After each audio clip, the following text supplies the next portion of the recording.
How are you doing? Do you have everything you want in life? Do you think that's possible? I do. I know it to be possible. I know 3 roads to it. I know that God has a great big box. 6-side box. You open up and it's filled with everything that you want. It's filled with wealth. It's filled with good health. It's filled with happiness. It's filled with joy. It's filled with accomplishment.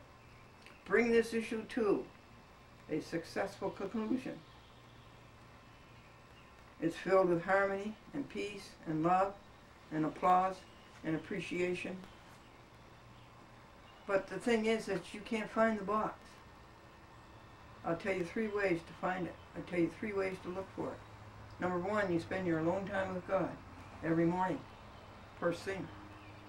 Number 2, every 15 minutes you rejoice about something. Rejoice right now that it's July and that it's summer and that the full moon was magnificent when we could see it, not covered by clouds.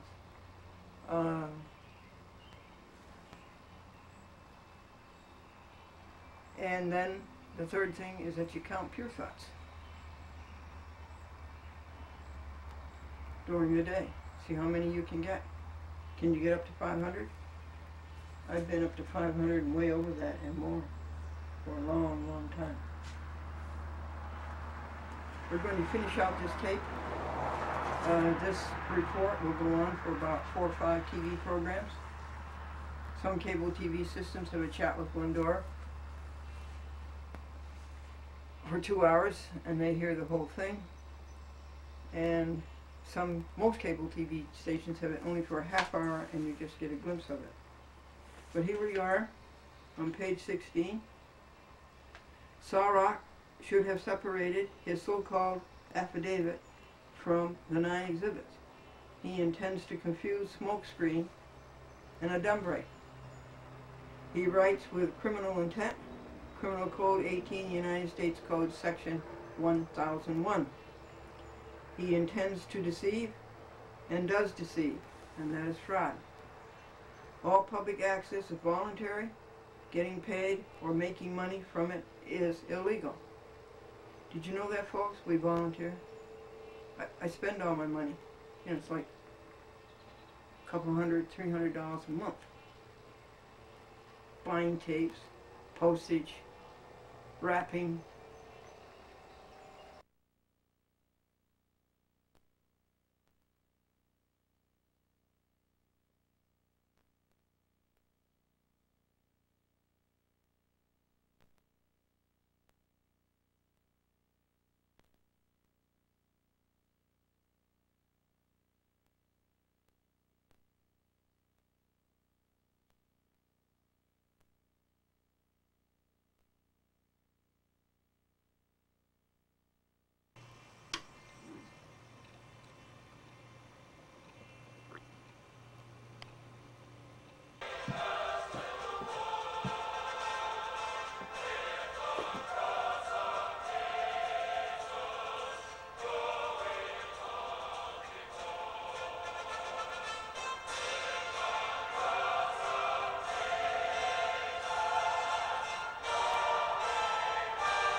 Hi there, everybody.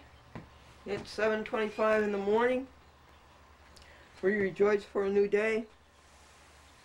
We rejoice for the night, and we rejoice for the sleep, and we rejoice for the morning light.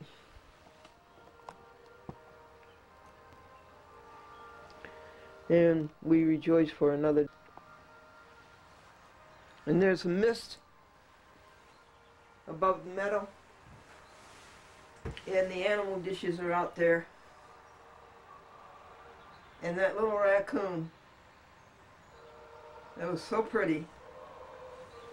The black mask went straight across the black eyes, and right above it was a black stripe, and down here was an opening in the black stripe. And I had a feeling that she was a girl raccoon. And I confirmed that the night before last. when she arrived with 4 babies. Cutest things, and almost half as big as a .com kitty cat. And every morning the 4 or 5 dishes are empty. Daddy, what causes rain? High pressure areas, cold fronts, warm moist air, and the first day of your vacation. I'm addressing you this morning with Glendora versus Savarino. Savarino is a Cablevision employee who was delighted for years, ever since 2002, every way she can, to interfere with a chat with Glendora and you. She doesn't want you to see a chat with Glendora. And Cablevision requires, with no statutory authority at all, it's mere dictum, that we have a signer in the local community before they will cablecast our shows. This is not a law, it's not a rule of the Public Service Commission. It has no societal background in any way. If I want to go to Yonkers and stand up in the park and address you, the public, I don't need a permit from the city of Yonkers.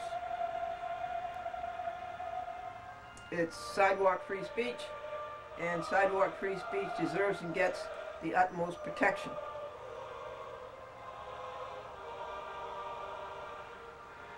So it is only an elimination device. And so I go out and I get a signer for them. And immediately they double cross and act in bad faith and take the information that the signer has given me, their personal number, telephone number, their personal address, and calls them up and harasses them and tries to scare them away. And they succeed. And Savarino has succeeded in her diabolical way for years now. And she's chased away practically 20 signers. And then I go out and I have to get another signer. Now that costs hours. It costs money in travel and in postage and in gasoline, and it costs ergs of energy. So I've decided to sue her for that. And I sued Christine Savarino in the Yonkers City Court.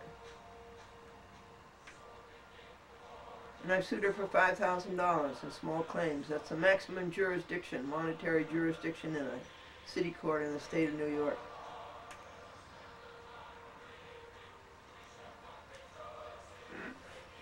The judge is Arthur C. Doran III. His father is a judge in the city court, and his grandfather is a judge in the city court. And it's 7:30 a.m., and every 15 minutes we rejoice about something. I'm rejoicing that I have you, that we can talk together and work together to try to make people perfect, to try to get rid of the injustice in the courts, to try to get rid of cruelty to animals, and to sue judges when they break the law.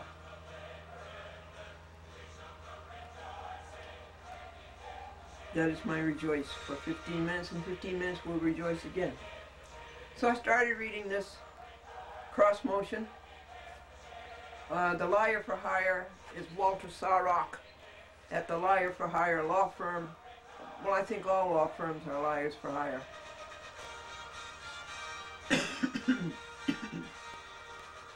Excuse me. In Sadley, Stevens, Burke, and Burke at 230 Park Avenue, the Pan Am building in Manhattan.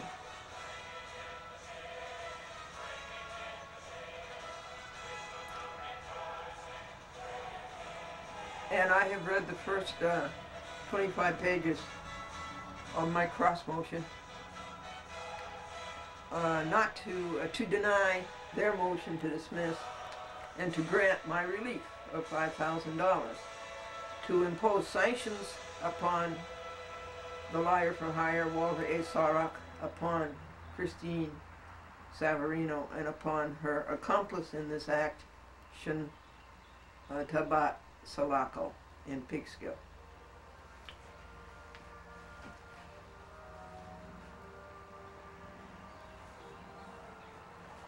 All public access is voluntary. Getting paid or making money from it is illegal. Did you know that, folks? What do I put in? 30, 40 hours a week, $200 or $300 a month, bringing my message to you and hearing your message come back to me. But it costs monies. VHS, mailing, wrapping, technical equipment, batteries, this camera, for instance, which is so brilliant, costs $400 and is a work of art. This Sony digital mini camera, Handycam 21 it's called, for batteries, and inter alia, and it's $200 to $300 a month. And we have to take Savarino abuse. She gets paid. We do not. The people with the money beat up on the people with no money. Isn't that true? But it is we people with no money who have the spirit and who have the word from above. Today is Partnership Day. God and I have been partners since February the 14th, Valentine's Day of 2004. So what's that, folks? That's 2 years. And February to July is 5 months. Refuting Sarok's a cappella papers is aberrant. He is an intern. You will call Sally Stevens Burke, and within a year, and ask for him, and you will hear no longer with the firm. This is the way it was with Strickland, Alice Strickland, and with Laura McQuaid. A cappella means unaccompanied, and his paper is unaccompanied by fact and by law.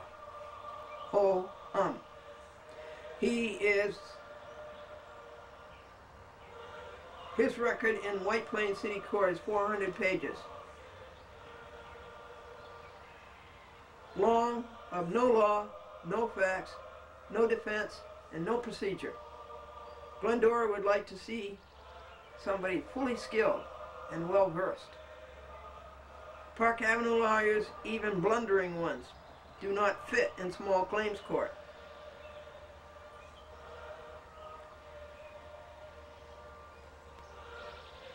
Sarok handed in 1 inch of bulky, all penumbra and no core. He and Savarino and Salako should be sanctioned $10,000 into this court at Yonkers for these frivolous papers. There is no affidavit by Savarino, nor is there an affidavit by Salako. And Sarok is not fully aware of the facts and circumstances, and he was not there when it happened, and he hasn't been there all these years, and he arrived only 2 months ago, and he arrived only for one reason: money. It's hard to figure out who's paying him. Sometimes I don't think anybody's paying him. Sometimes I think they're appearing pro bono because of the mess they made of the White Plains City Court in Glendora versus Cecilia Masterilli. Everything Sarok writes you is hearsay. He has no personal knowledge. Nowhere does he declare under penalty of perjury that he is telling the truth, the whole truth, and nothing but the truth. So help him God. He is not. He totally fails to defend on the merits. He doesn't know what they are. It's all copy machine and giant stapler. Why, the staple that I had to pull out of his papers, I have to use pliers and a screwdriver, are this big. Glendora wants sanctions against him. Savarino and DeCrenza, she also ran away through the extortion directed by Christine Savarino. for abusing small claims court.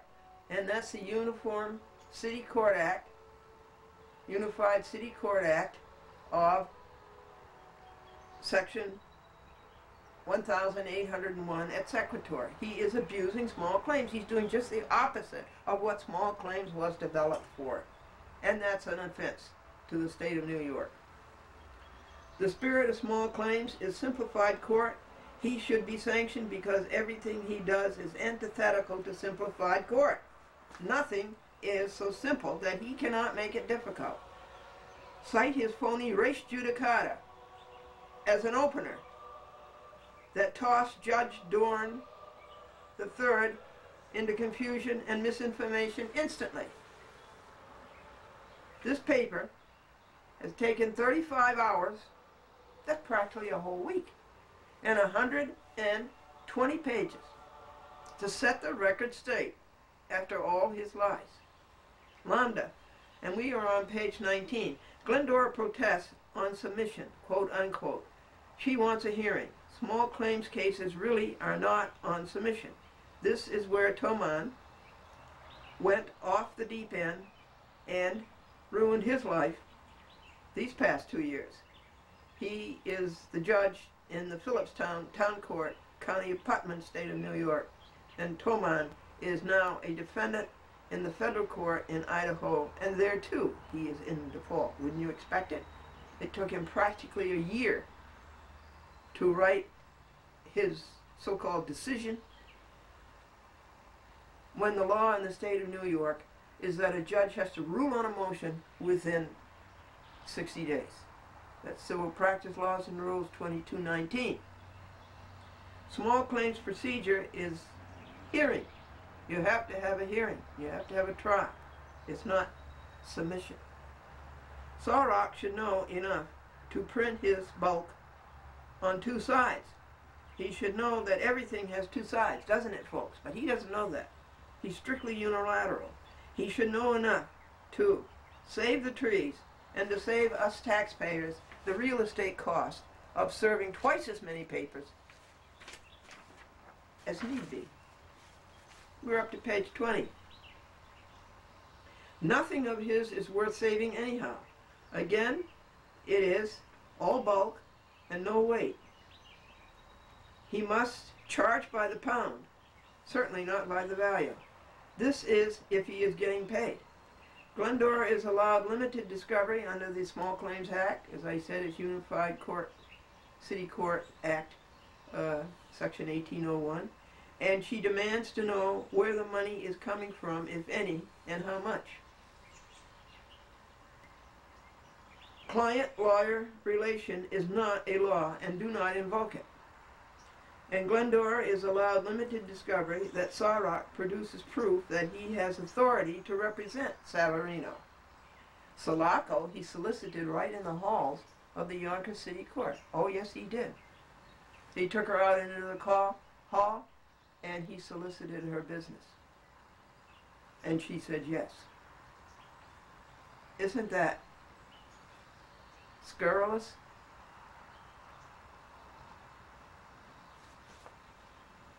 There was a collision of 2 cars, and a 3rd car drove up, and the man got out, and he said, I saw the whole thing happen. I'm a lawyer. I'll take either side. Glendora also wants proof that Sorok is authorized to practice in the City Court of Yonkers. Has he paid his fees to the clerk? We are on page 21. And just excuse me for a minute. I have to call Judy and David and see if they want to take me on my errands today. I have to go to Staples and get my new stamp pad for my great big rubber stamp, and I have to get 9 by 12 envelopes to see what public access costs, and I may have to buy VHS today at Walmart. You get a 10-pack. And the VHS costs 88 cents a piece. And I'll need 4 10-packs. You see how much money public access costs? And then I have to go to Save-A-Lot. I went to Hannaford's. I'll never go there again. I would say they're 60 cents up on the dollar. I would say you're paying 60 cents more on the dollar than you have to pay. I would go to Save-A-Lot. Save-A-Lot products are very, very good in some instances and very, very bad in others.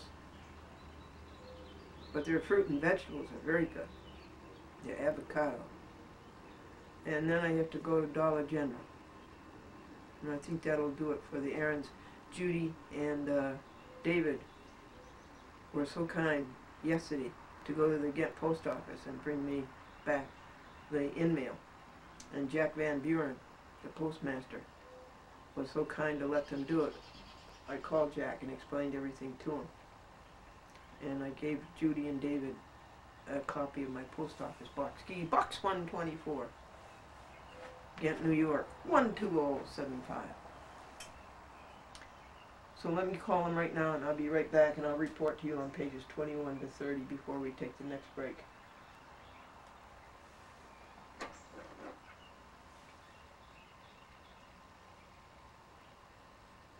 You heard about the fellow who went to a summer resort, and he said it was so dull that the tide went out, and it never came back in again.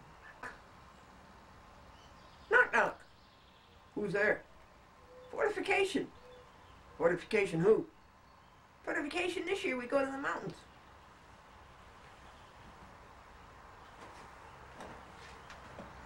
Okay, we're up to page 21.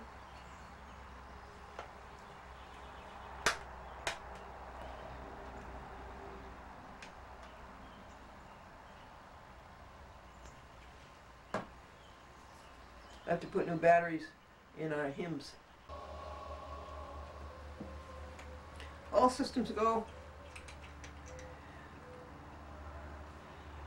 Glendora regards his court order, Savarino, to return Glendora's videotapes, about 100 of them, from her cable TV system in Norwalk, Connecticut, Fairfield County. Glendora has asked for her to be I've asked for these tapes to be returned. I've asked 20 times. Glendora sent postage to have them returned. Time Warner and Comcast send back Glendora's tapes by UPS and pay for it and don't have to be asked or reminded. There's such a difference. Cablevision is the lowest of cable TV systems. But how cheap Savarino and her company are is already a record. Glendora called Norwalk today, and all she heard was a screech. You know, either it was a fax or it was an employee. Glendora requests that Tybot Sulaco return Glendora's 40 VHS tapes. Glendora will send Ty back $10 postage, media, mail cost.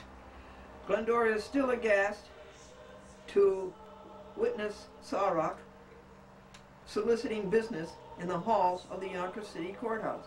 The only good employee Cablevision ever had was Robert Cacase. Yes, Robert Cacase Jr., the very Robert Cacase Jr. whose father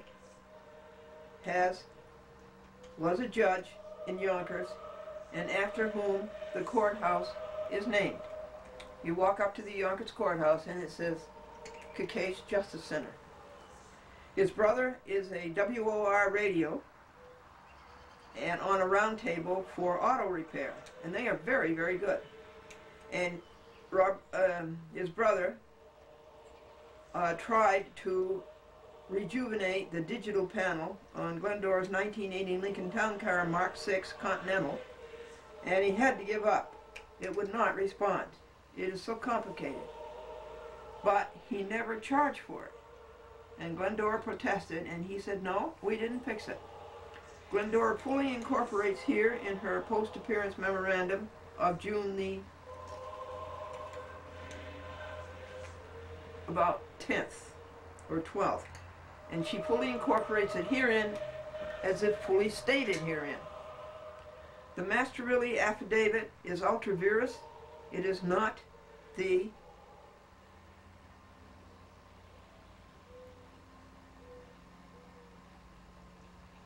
gravamen of this case, it is more bulk and no weight, and White Plains City Court ignored it, and Glendora refuted every phrase of it. Sawrock should have included both sides. Sawrock's paper is academic.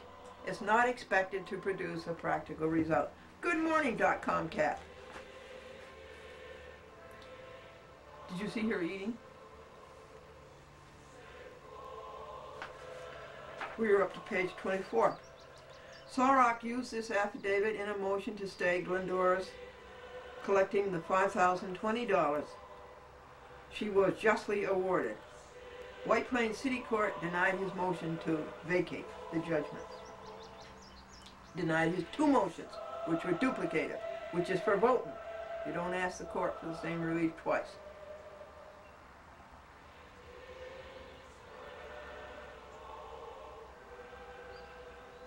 You know why that is?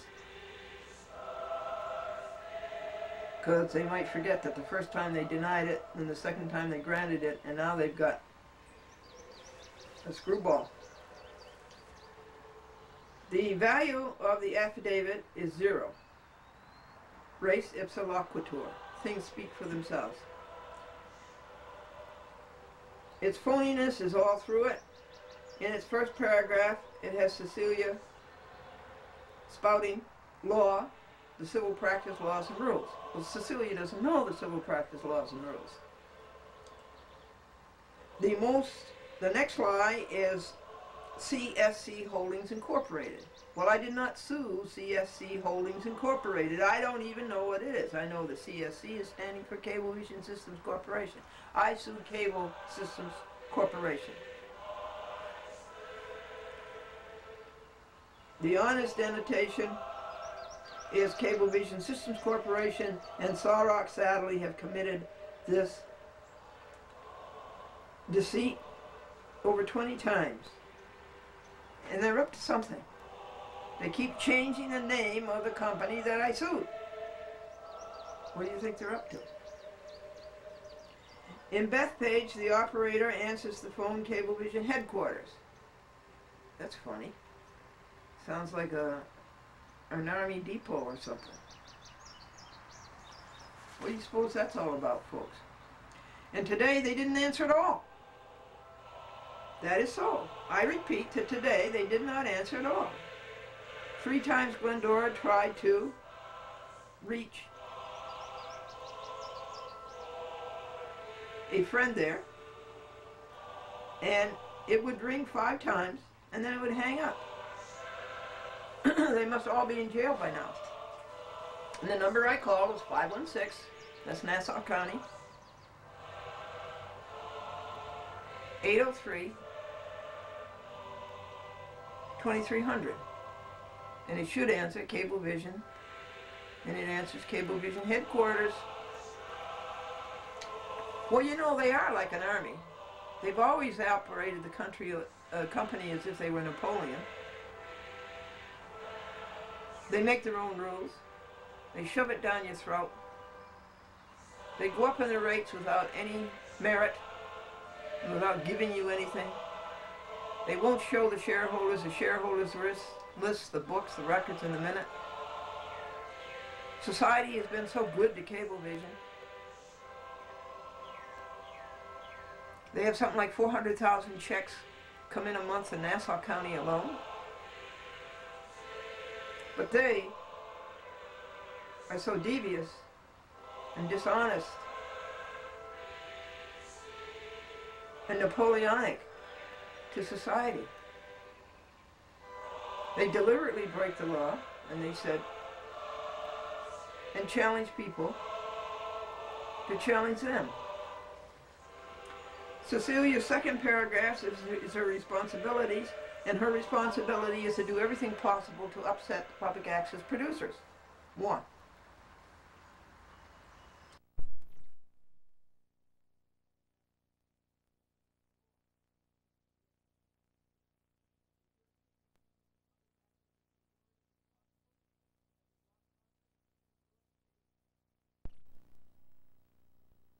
Intent for public access, which is free speech.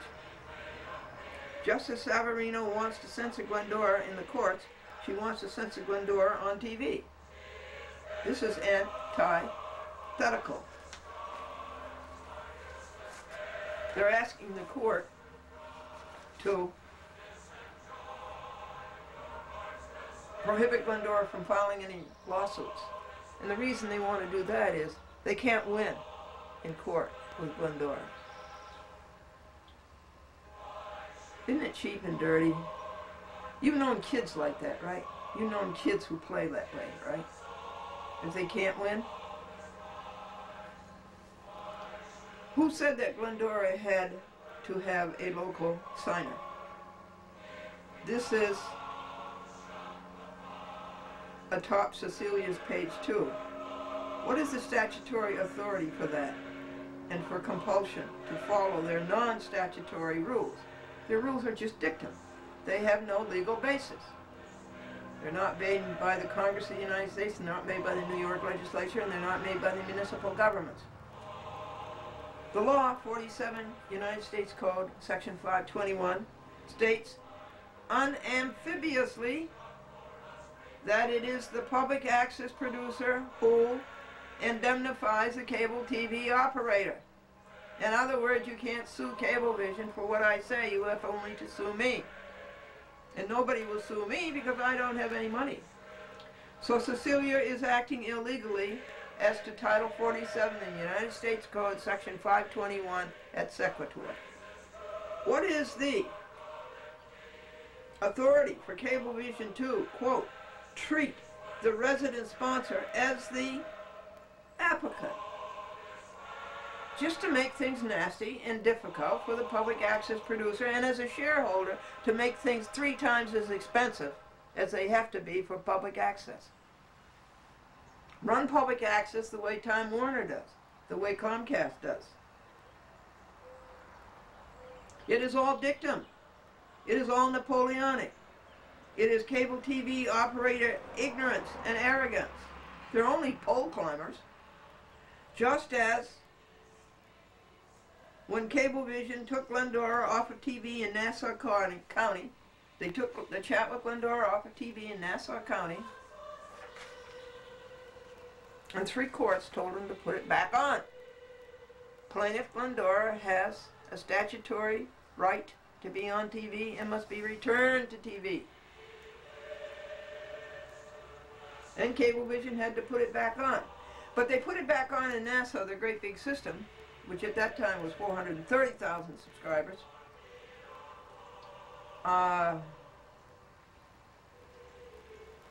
But they're dirty losers, and they pecked away at Westchester, piece by piece. They took it off in Yonkers, they took it off in Harrison, they took it off in Rochelle, they took it off in Yorktown, they took it off in Peekskill, they took it off in Wappinger. Look at all the money it costs to go out and get new signers and get it back on again. Dirty, dirty, dirty people, Cablevision. Why didn't Cecilia receive the summons until August the 8th? It was issued to her on July something, July 20 something, July 12th actually. Whose negligence is that? Does that make sense that the City Court of White Plains sent out her summons on July 12th and she didn't receive it until August 8th? That's how Cablevision is. They're fugitives. They break the law all the time and run. August the 8th to August the 24th was plenty of time to apply for an adjournment on their alleged medical grounds. Said Cecilia, I immediately gave it to my supervisor at Cablevision, and she informed me that Cablevision would defend my interest. Well, who was his supervisor? None other than Scurrilous Christine Savarino, whom I'm suing in the Yonkers Court. But Cablevision did not defend her. Cablevision never showed. Cecilia was declared in default on August the 24th, 2005, and Glendora was awarded $5,020. Don't ever ignore a legal case. The addresses of Tybot and Lewis were declared illegible, and they were dropped from the case. work error, the front page of the complaint exhibited herein proves the addresses were legible. Hence, Tabat and Lewis had to be sued again, and Glendora selected the Yonkers court. We are on page 29 for 28. Of what relevance is Cecilia's mistake that she thought Glendora's complaint was against cablemen? What relevance is that? What clout does that have? Glendora did not sue Cablevision. She sued Cecilia. The court ordered Cecilia to pay, not Cablevision. Cecilia is not reading the complaint November the 5th until November the 5th is stupid. Whose almighty hand breathes forth the beauty of the starry band.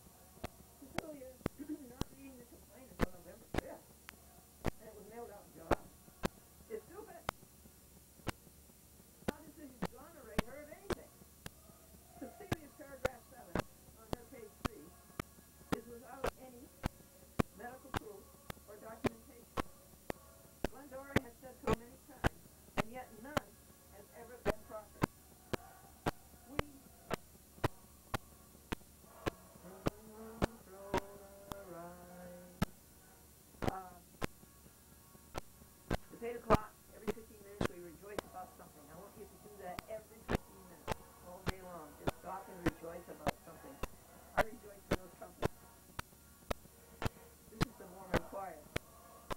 And they know how to arrange music, and they know how to perform, and they know how to orchestrate, and they know how to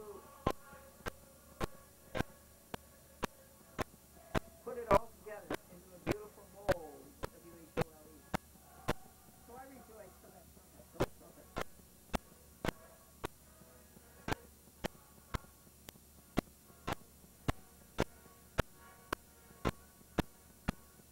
Further, why didn't she ever tell the court, and why didn't she ever have anyone else tell the court? This is Cecilia Mastroianni in Peekskill. She lives in Putnam County. Further, where does Savarin know all this? Is this a meritorious defense? No meritorious defense was a lie. They claimed he had a meritorious defense. This was a fraud by both Cecilia and Sarah, and it was a deception and a hoax upon the court. Her paragraph 8, at all times, she expected Cablevision would appear. Why didn't Cablevision appear? Why did she expect that Cablevision would? This attitude is totally unacceptable. Where does Glendora ever get her chance to call Cecilia to the witness stand and to examine her? Well, she does not. So Yonkers Court has to quash this exhibit. So paragraph 9, Cecilia was shocked. Well, is that a meritorious defense?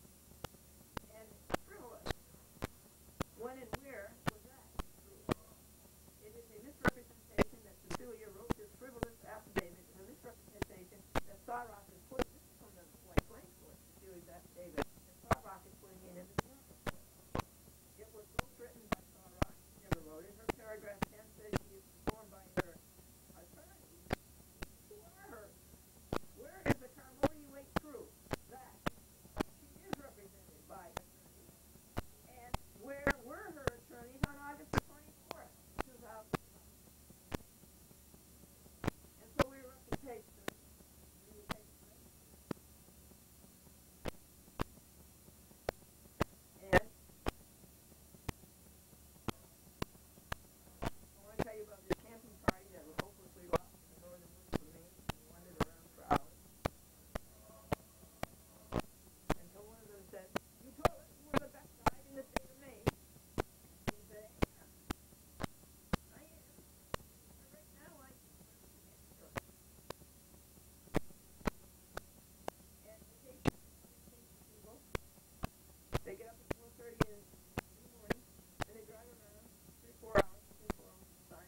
is a new day.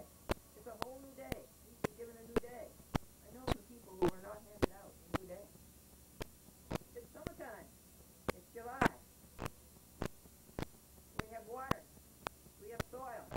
We have air. We have beautiful plants. We have beautiful animals. That's 10 to yourself. Get yourself up to like 500 a day. Or a whole lot more. Okay, we're going to take a break now, and we'll come back and we'll read pages 31 to 60. This paper is 120 pages long. But I am standing up for public access, and I'm standing up against crooks like Christine Savarino. I'm standing up against cablevision, who does everything it can to get out from its law obligation for public access. Public access is a mandate by Congress, by the state of New York, and by the municipality. See you soon.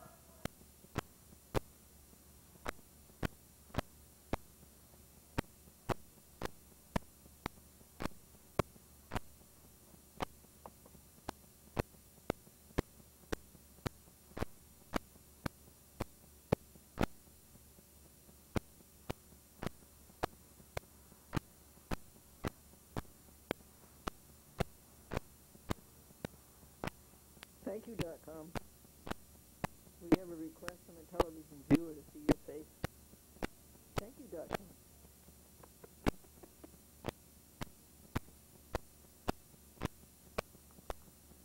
I don't care. I thought I was going to be back with you in 15 or 20 minutes after I did my vlog. I'm too short. I exercised in 1980. I exercised in 1993. I put them in the shade. And then I did the vlog. And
And why is Cecilia calling Vero? Why did she call her on the phone? She right off is saying that Vero lied. Because she's calling up to verify that Vero made out the complaint. What do you think? That's nice? Right away you're assuming that Vero lied. I'm calling you off to see if you lied to me. Time Warner and Comcast, the big guy, did not do that. No, the real reason Cecilia called Vero in Yonkers was to scare Vero away. And Cecilia succeeded. Glendora was not on in Yonkers for over half of a year. Cecilia did her evil, and every time Glendora called Vero after that, Vero hung up instantly. Just the way Cecilia hangs up instantly. And there is no contract. A contract is never signed by Cecilia and sent back to the other side with an affidavit of service. It would never stand up in court as a contract. Quote, I never encourage or coerce, quote, unquote, Cecilia said. Does Cecilia have an audio tape? Does she have a written statement? Is Vero on the witness stand? We have to call Vero to the witness stand and let her answer that. This is hearsay. That's paragraph 13 at ECOC, the documented file.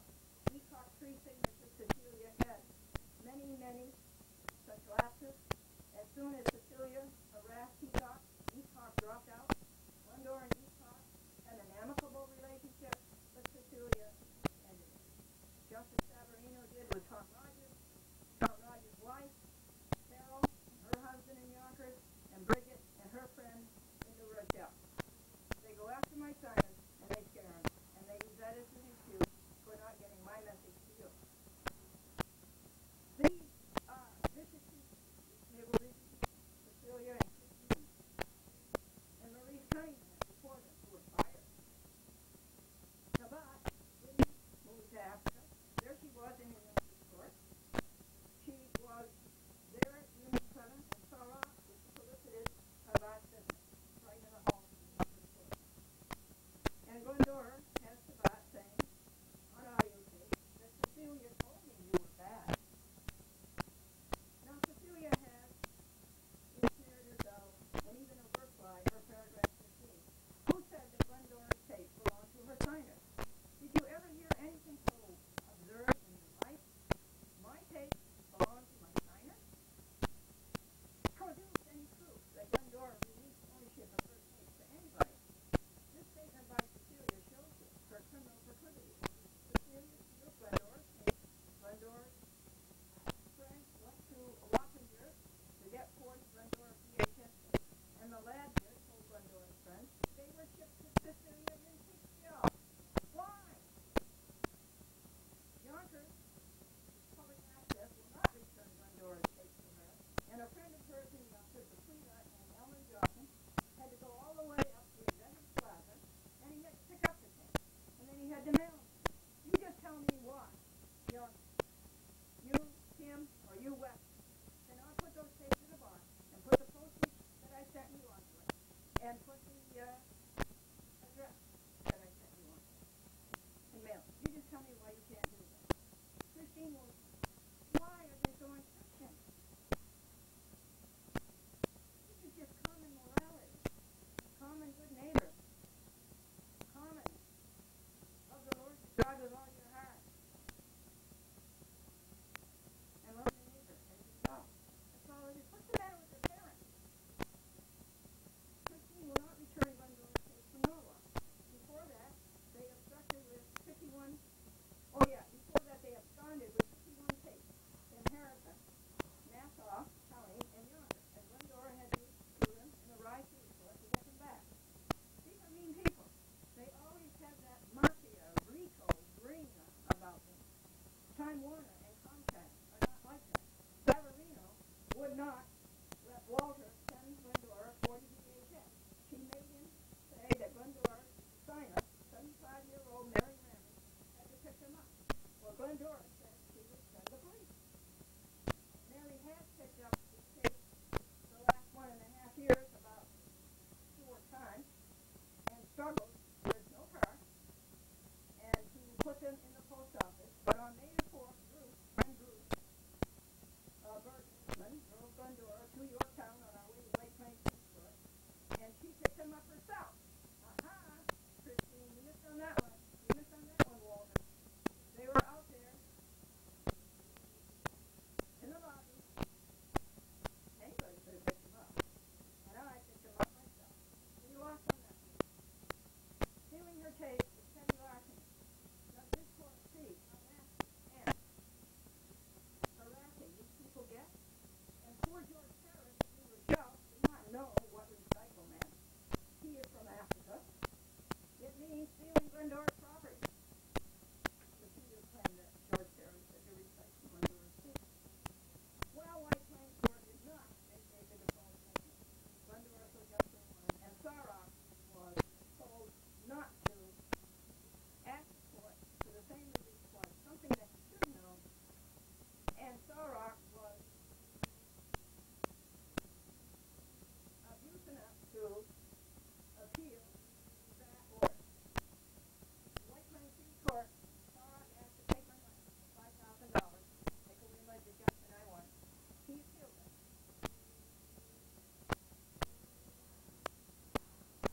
And he appealed something called a decision. A decision is not a appeal. It has to be an order or a judgment. He appealed slowly to the delay in Glendora for $5,000. They did it in White Plains City Court and he said, I got lots of things I want to buy you with that $5,000. I might even give it to Cecilia. I might even give some of it to Savarine. Notice that nowhere does Cecilia state that she is telling the truth, the whole truth, and nothing but the truth to help her drive. Nor does she put her anywhere. Oh, I hate to see these people wasting their lives. There's so much good that they could be doing. Glendora is up to Sarrock Exhibit 5. Glendora's complaint in the White Plains Court. Take judicial notice. Glendora did not write a complaint in the Office Court. In 2002, she wrote a complaint in the Rye Court, but Peter refused to read it. Glendora won in the Rye Court, and Peter was vacated and remanded. So far, Glendora, he's terrible, Peter Lane from my city court. He cannot complain. So far, Glendora has analyzed Exhibit 9, Sarrock Notice of Appeal, White Plains. Exhibit 8, Glendora's win on the default judgment in White Plains. Exhibit 7, Milan relapse on Glendora versus ECOS. And Exhibit 6, the fake public access kit that Cecilia's claimed affidavit. Next is Exhibit 4, and Glendora's post-appearance memorandum of June 10th or so, when I went to the Office Court with Maureen Louie, my friend, and we had such a good time, even though it was a downpour every minute of the day. And by the way, Dobbs Ferry Diner, thank you so much for sending back my purple raincoat. Thank you, Dobbs Ferry Diner. Thank you, John and John. There's two Johns there. Girl John and a boy John. No, this is John who comes in at night. Thank you, John. I don't understand why you didn't use my label. And I don't understand why you didn't use the stamp that I sent you. Did you lose them? Why did Sarrock include Glendora's post-appearance memorandum of June the 10th? Excuse me, folks, it is why did he include that? The court already has that. I know, because it's billable bulk. Sarrock did not include Penny's summer catalog. We'll give me credit for that. He must be doing this gratis to atone for his blunders in the White Plains Court. Savarino and Sulaco never could afford this tonnage. Park Avenue, hourly rate, double the Westchester rate. I think that in Westchester it's common for a lawyer to get $400 an hour. I think in Manhattan it's about $800. My hourly rate is $300. Glendora draws judicial notice to her obloquy of Sarrock's aberrant claim of res judicata. Res judicata means it's already been intrinsic, translated literally. Glendora versus Cecilia was not Glendora versus Savarino. They are two different bodies. Sulaco and Lewis dropped by White Plains because of alleged illegible addresses, yet the front page of Exhibit 5 shows the addresses perfectly legible and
Folks, this is a litigation story. It's Glendora versus Savarino and Tabasalaco and Jill DeCrenza and Officer Lewis, Peekskill Police. And it is in small claims of the Yonkers City Court.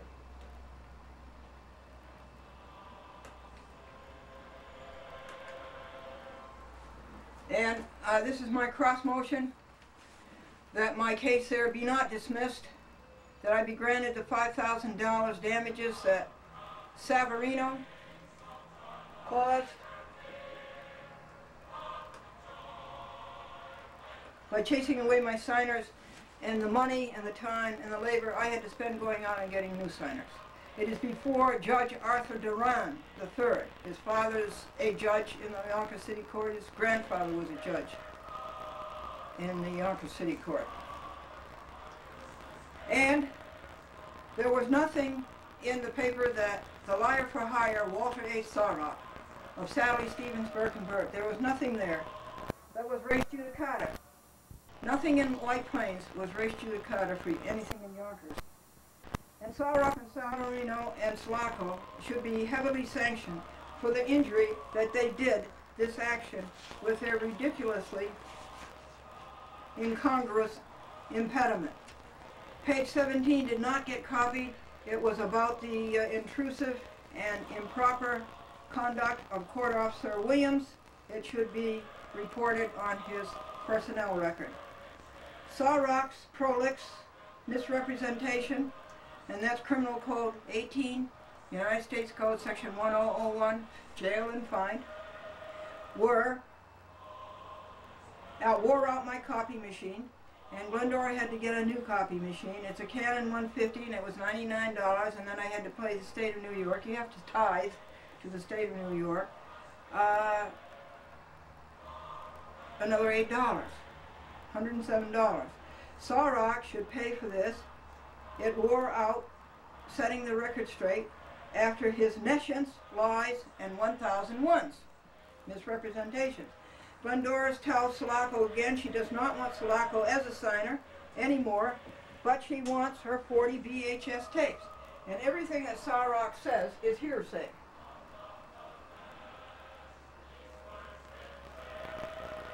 He was not there when it happened. He is 3 times removed. On audio tape, Glendora has Tabat saying, "Cecilia told me you were bad." Continuing Glendora's summary, and we are on page 44, of her post-appearance memorandum, she lists some of the Yonkers evils by Savarino. Tom Rogers and his wife, she chased both of them away, and how hard I worked to help them tell truth from lies. And that was the end of that friendship.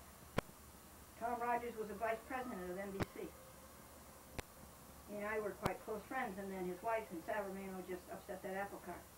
Carol and her husband, Nanette Barrow, in Yonkers, Bridget in New Rochelle, and Bridget's friend in New Rochelle.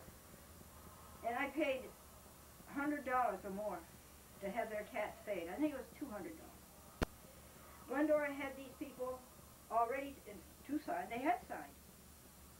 And maliciously, Savarino poisoned them. Langelotti is another. She's in Harrison. And all of these backdowns are on audio tape.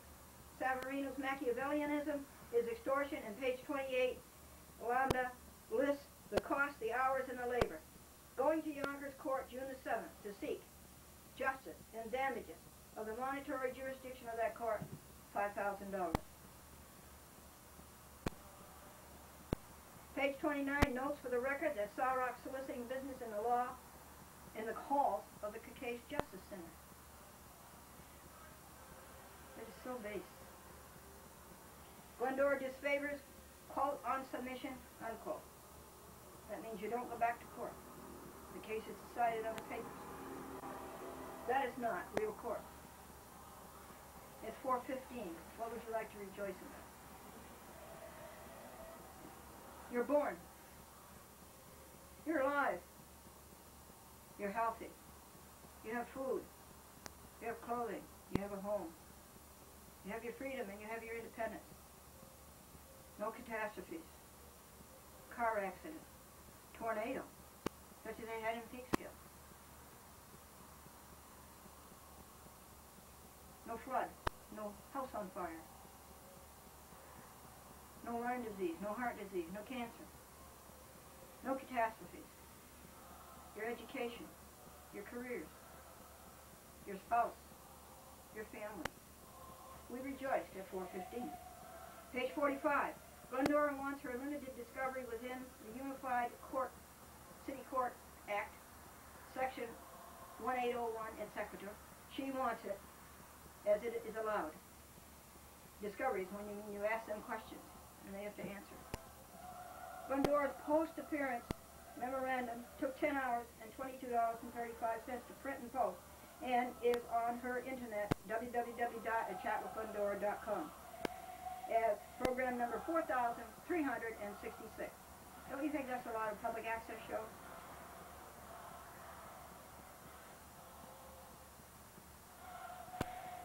The paper closes with a prayer for all of these people. And a judge jokes. Knock, knock. Who's there? Fortification.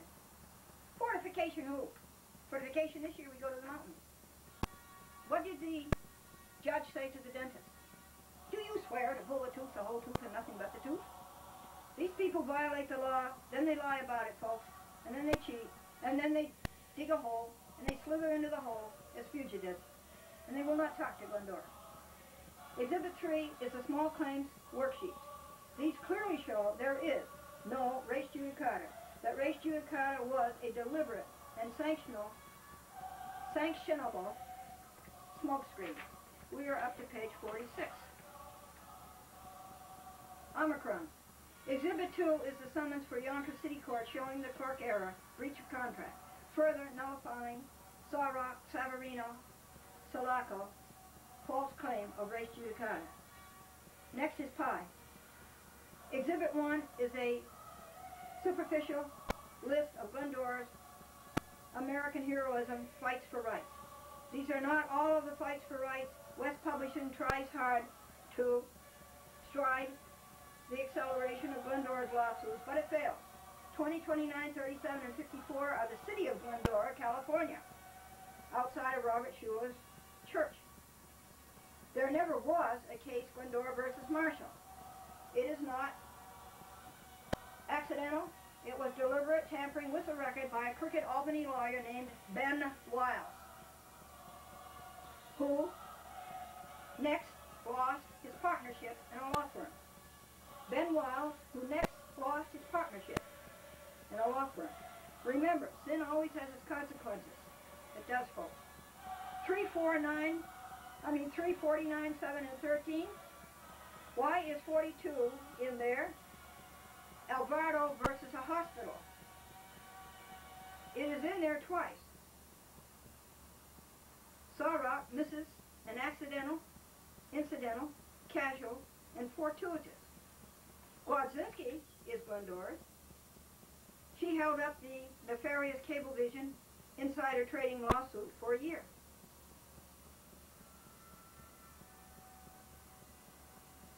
On their knees, Virginia Sellhouse, Cablevision in-house lawyer, called up Glendora and asked her to please withdraw.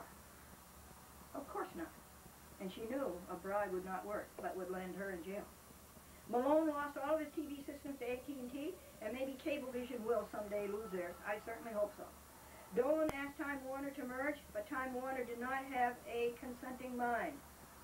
Costello lost all of his TV stations to AT&T, and as a matter of fact, Time Warner and Comcast thought that the Adelphia TV stations, gone bankrupt, were much more attractive than the Cablevision stations, and they were right about that. Something bad always happens to people in Glendora's lawsuits. It may not happen in the court, but it happens. And she always wins in this regard. 59 is more Sawrock, wholly outside of the regular course of lawyering. Glendora versus Brading was a win in the Yonkers court with the Harvard Law School judge who was sadly afflicted with near blindness. Do you remember him? Glendora saved him from tripping over a briefcase on the floor in the courtroom as he was going to the conference room.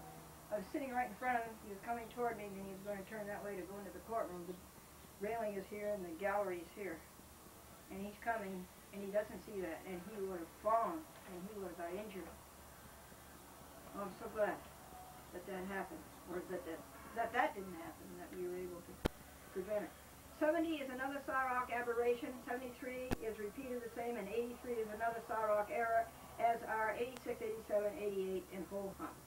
Glendora is going to sue Sarok, Savarino, and Sulaco again for damages they have caused her in refuting their ultravirus. They're out of bounds, their frivolous prolixity, damages in hours, 12 so far, but this whole thing took up to 37 hours. Dollars, postage and printing, and hours of arduous setting the record straight.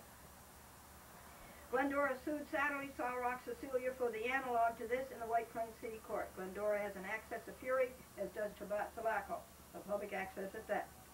I sued them for the same thing. Their dumb papers caused me tremendous work and time and money. Litigation is the way it has to be. Instead of punching them in the nose, these lawbreakers, you have to take them to court. And that's the way of society. And you have to resolve the dispute in court. But I think a punch in the nose would be better. As usual, Sarok is barking up the wrong tree. The 8 pages of Fights for Rights are in Glendora's favor, not in Savarino's nor Sulaco's. The list is grotesquely out of order. The list flows over with repetition. Regardless of its deficiencies, Glendora thanks Sarok for getting the list to as many readers as possible. It is an accession, and that's not what he intended. Glendora claims her joy. It is philosophic to review the cases and recount the victories. These are over the past 13 or 14 years. The victories for justice and fairness and moral living. The last one on the list, page 8, is another vagabond, and vagabond is spelled V-A-G-U-E. By its own poundage, by acceleration due to gravity, 32 feet per second, Sarok's 1-inch slab hits the bottom. Glendora sends the acclivity. If there was anything else in the damaged open envelope and it fell out, Glendora is grateful. We are up to page 50. The exhibits are refuted. Now we go to row your boat. We go to Sarok's affidavit and look at the size of these staples. Look at the size of the staples. I have to use a screwdriver and a pair of pliers to open one of their legal papers. It's all bulk and no weight.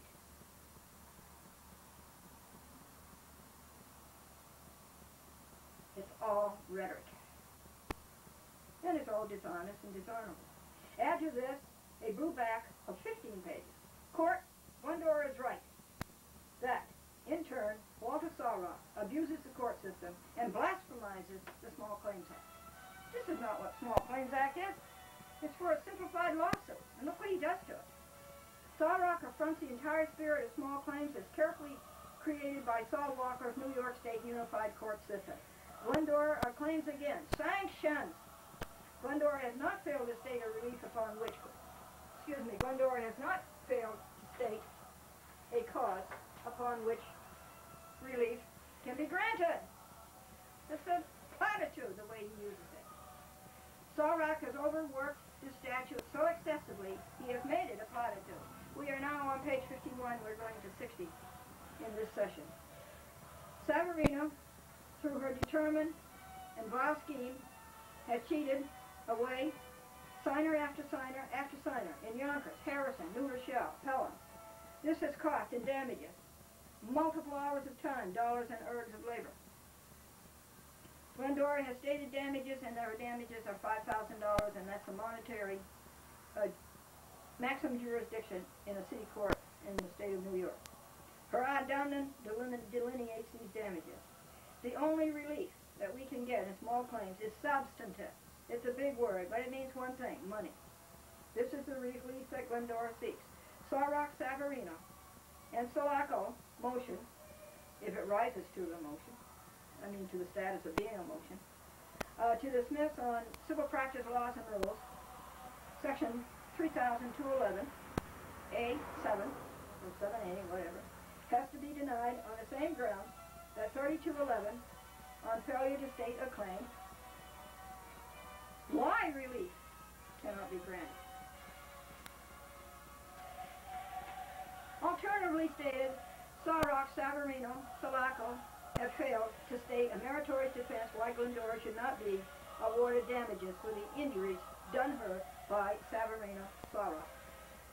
Dismissing Glendora's action on grounds a prior action is pending. Glendora has many prior actions pending. What one is in his mind, or so-called mind. So this can be disregarded. Glendora has about 1 dozen prior actions pending.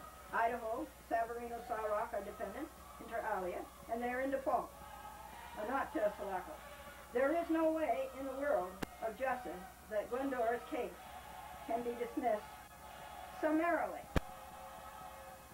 An injunction censoring Glendora's access to this court cannot be granted in small claims.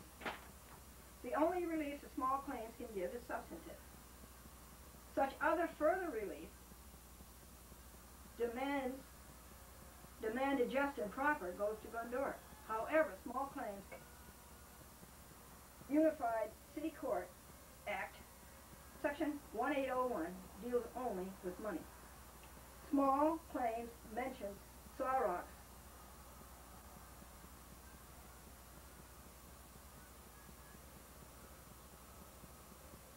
but it's what he wants. They want to censor me on TV. They want to censor me in the court. But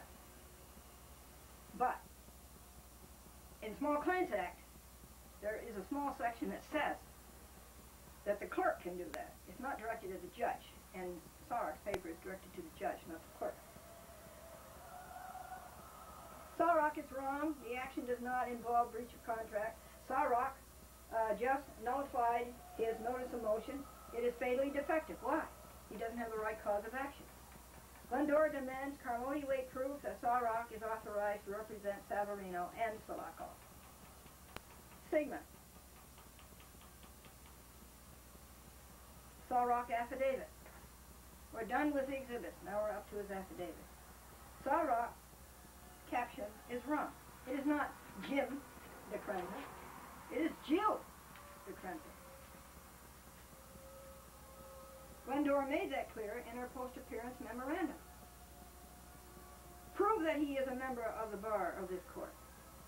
Where are the receipts that he has paid his fees into this court? Prove he is of counsel with Satellite. What does that mean? And for how much longer? It means that he's an intern and he's going to be out of there within a year. The affidavit first page is repeated. Professional pro se, he calls Glendora a professional pro se. I call him an unprofessional liar. But calling me a professional pro se is an accolade, and thank you, Walter Sawrock. It's a recognition of special merit. Sawrock is an unprofessional liar, and Glendora demands proof that he is a lawyer. Unprofessional.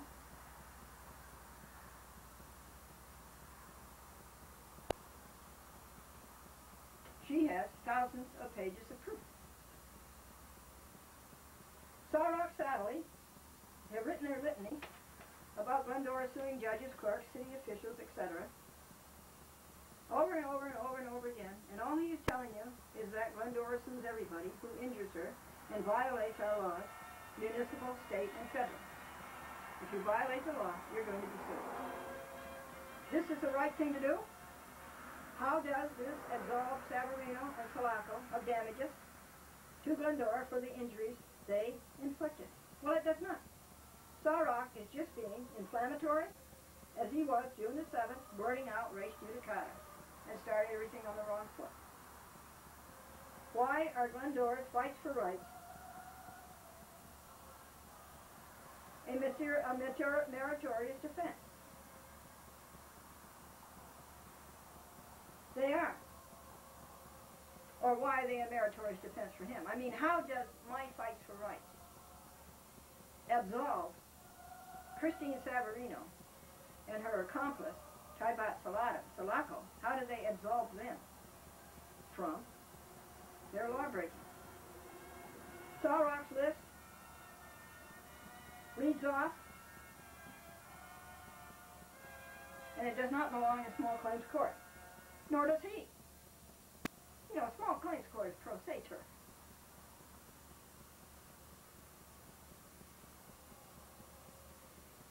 Avarice has its limits.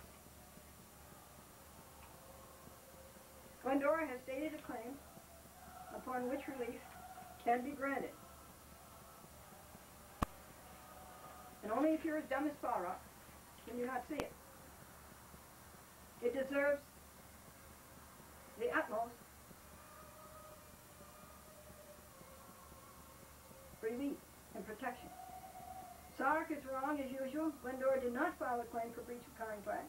Saurok knows that, and herein he deliberately misrepresents. He has been told 3 times that breach of contract is clerk error. This, not Glendora's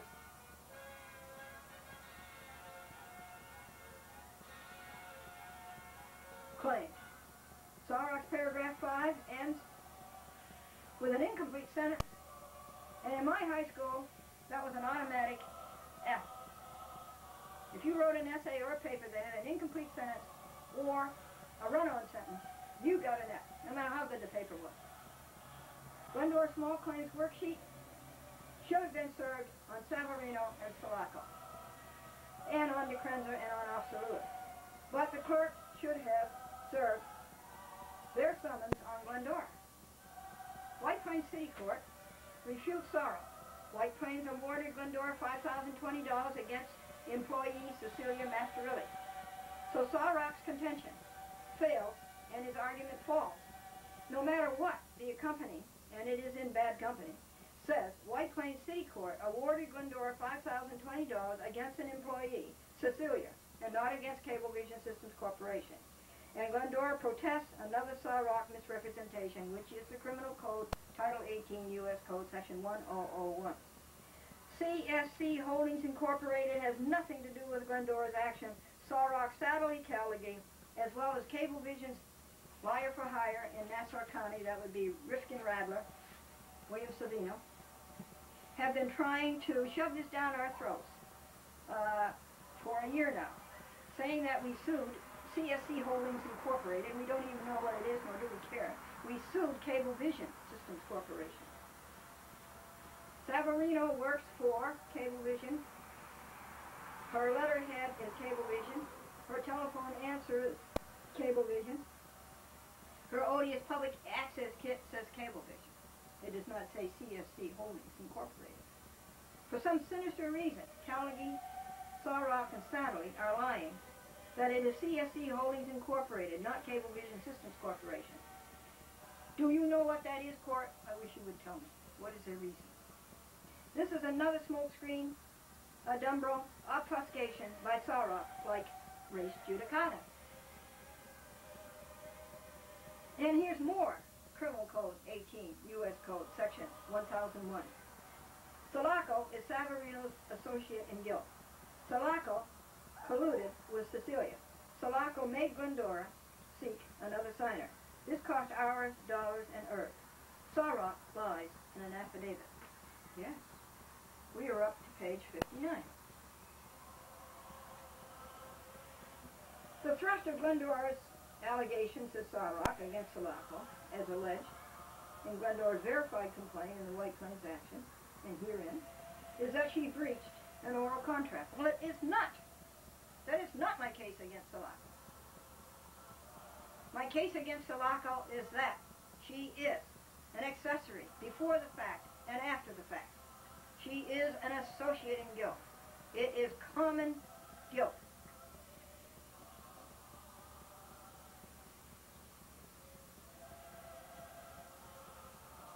And again, Saurok lies in an affidavit.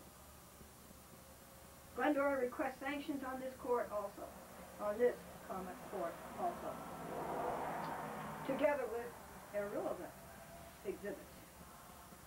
The sponsor is responsible for executing and abiding by all the terms of their illegal public access kit. And Glendora says, who said? What is your statutory authority? Savarino is not the New York State Legislature. Savarino is not the Congress of the United States. Savarino is not the municipal government. What is their statutory authority? Indeed, Savarino do not know the law. Title 47, the U.S. Code, 521, et sec, which states very clearly that it is the public access producer, same one, who indemnifies the cable TV operator. What does that mean? It means you can't sue Cablevision for anything I say. You got to sue me. But nobody sues me because I don't have any money. The public access producer indemnifies the cable TV operator. And like most of Savarino's public access kit, this is all illegal. This abomination kit could never stand up in court. So in the access user contract, the applicant agrees to assume all responsibility for the program and agree to indemnify Cablevision for any liability incurred in connection with the programmer's use of the public access channel. So what has he done? He's lied in an affidavit.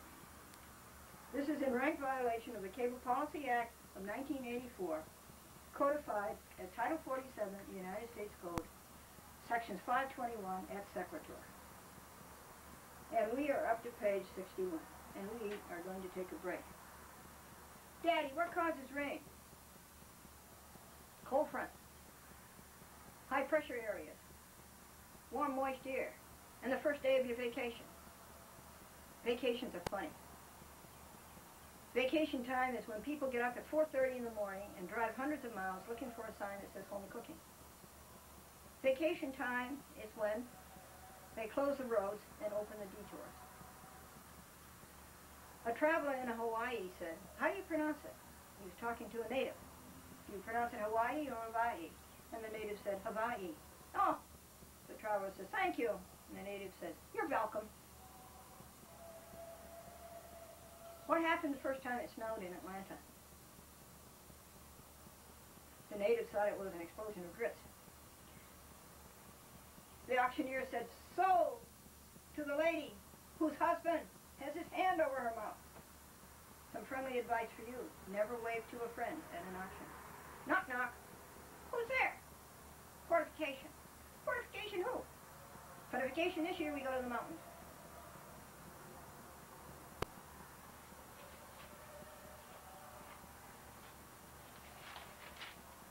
In Christ there is no east or west, in him no north or south, but one great fellowship of love throughout the whole wide earth.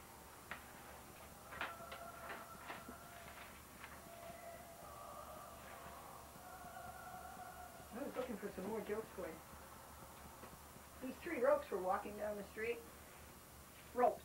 R-O-P-E-S. They went into a restaurant and they sat down. And the head waiter says, aren't you ropes?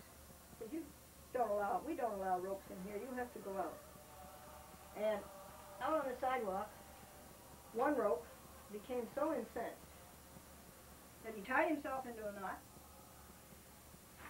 He tousled both of his ends.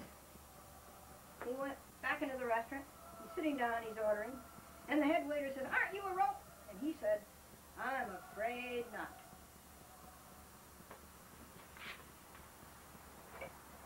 I want to know how you're doing, and I want to get a very, very important concept into your cranium. I don't think you're as happy as you could be. I think you're missing some happiness. I think you're missing some wealth and strength and beauty and appreciation and love and goodness and joy and accomplishment and attainment and achievement. I think you're missing it, some of it. Did you know that it's all in a box for you? Great, great big, six-sided box. Did you know that, first of all? That it is, and it's waiting for you? It's waiting for you to find it? But you have to spend time to find it. You've got to look and look and look and look, and you will find it. Oh, and it's so nice. And I want you to have it so badly. So how do you find it? You sit down alone with God the first thing every morning. And you put that first in your life. And every 15 minutes, just as we're going to do in 2 minutes if we're still together, you rejoice about something. Shall I give you some examples of rejoice? Look right here. Color. Color. Did you ever stop and think what a wonderful thing color is? And if that color changed by just a tiny wavelength or a tiny frequency, you would know it. Not only do we have color, but you have eyes so magnificently created that you can detect the slightest change in that color and all of the variations that you could have of red and the different hues and the brightness. Ha! That's pretty long pure thought. Let's take a new one, a short one. There was one in the devotions this morning. It was magnificent. It was Paul writing from prison to Timothy, and it was his second letter. And it's verse 16 to 18. And Paul says, no one stood by me in my first defense. All forsook me. Can you imagine that? But the Lord stood with me and strengthened me, so that the message must be presented fully through me, and that all may hear. And I was delivered. That's still a long pure thought, but let me tell you how to do it. 1, I was delivered. 2, I was delivered. 3, the Lord stood by me. 3, I got the message out, and so forth. Okay? The trees are so green and so pretty this year because we had so much rain. These are all pure thoughts.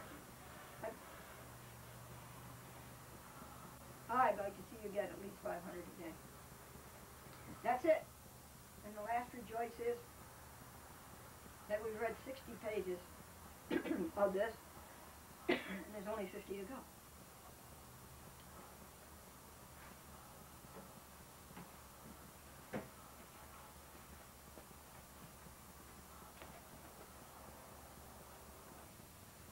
I had to take off all of these dress-up clothes and put them out in the sun. We're up to page 51. May be granted that Sarok has overworked this statute so excessively that he has made it a platitude. Savarino, through her determined and vile scheme, has chased away signer after signer in Yonkers, Harrison, New Rochelle, and Pelham. This has cost and damages multiple hours of time, dollars, and ergs of labor. And that is the gravamen of the lawsuit. That's what a defense lawyer does. Deliberately, nastily, unpatriotically, they put in something that's a lie, and you have to spend your time refuting the lie. That's what a liar for hire is. This is more Sarok ignorance, such as he displayed in White Plains, and Glendora may sue him, and Satterley, and Savarino, and Cecilia, again, for damages, causing her all these hours and dollars and ergs, setting the record straight.